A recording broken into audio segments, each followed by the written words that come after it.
everyone. Very nice and pleasant morning today.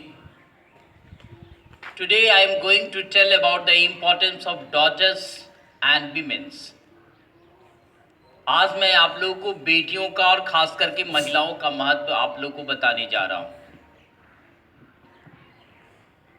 आपको मालूम है कि भगवान की बनाई हुई ये दुनिया कितनी खूबसूरत है और तमाम इंसानों का आने के पीछे यहाँ मकसद यही है कि भगवान की बनाई हुई इस दुनिया को हम और भी सुंदर और भी बेहतर बनाएं, अपने कर्म से, अपने बोल से, अपने व्यवहार से और अपनी मर्यादा से।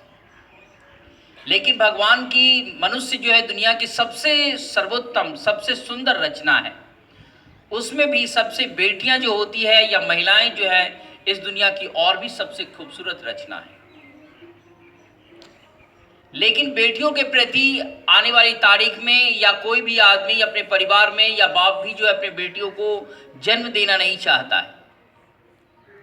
इसके पीछे कारण ये नहीं है कि दहेज के चलते कि 10-20 लाख रुपए लग जाएंगे इसलिए बेटियों को जन्म न दे, बल्कि जिस तरह का समाज हमारा बन चुका है, जिस तरह की प्रवृत्ति लोगों की हो चुकी है, वैसी बेटियों का उससे पिता का प्रतिष्ठा जो है खतरे में है। आप लोग अभी जानते होंगे कि हैदराबाद में एक घटना हो गई जिसके कारण पूरे हिंदुस्तान में इस बात की मांग की जा रही है कि जो भी व्यभिचारी लोग हैं, जो बेटियों के प्रति गलत भावना रखते हैं, उन्हें फांसी की सजा देनी चाहिए। अलग अलग मुल्कों में बेटियों के प्रति गलत भाव रखने वाले को अलग अलग कड़ी सजा देने का प्रावधान है, लेकिन हिंदुस्तान में इस तरह की बात नहीं है, जिसके कारण रोजमर्रा की घटना हो गई है। तो मेरे कहने का मतलब ये है, आशा ये है कि इसका कारण क्या है।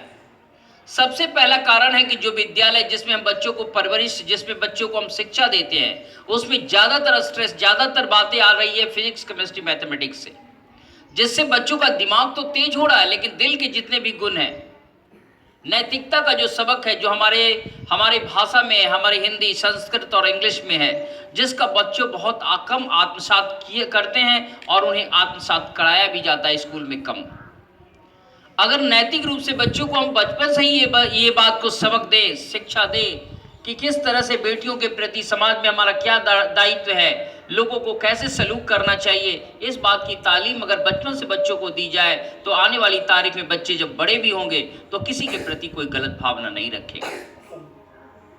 आप जैसा कि जानते हैं कि रामायण में भी जो प्रसंग है, रामायण के प्रसंग के माध्यम से हम लोग देखते हैं कि जिस समय सीता का हरण हुआ था तो राम जो है अपने भाई के साथ घूमते घूमते जब जा रहे थे तो उन्होंने पूछा अपने लक्ष्मण से कि देखो तो लक्ष्मण ये हार किसका है।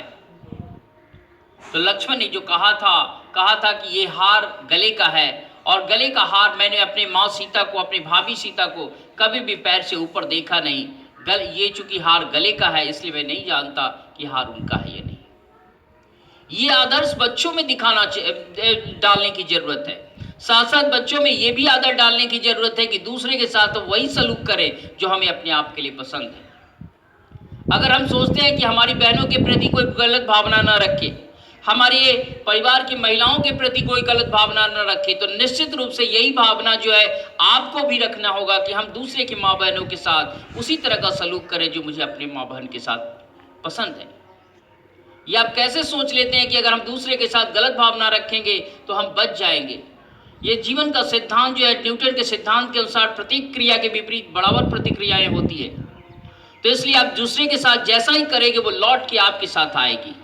और भगवान का भी दस्तूर है कि कर्म और फल का सिद्धांत है, जैसा आप कर्म करेंगे निश्चित रूप से लौट के आपके साथ आएगा।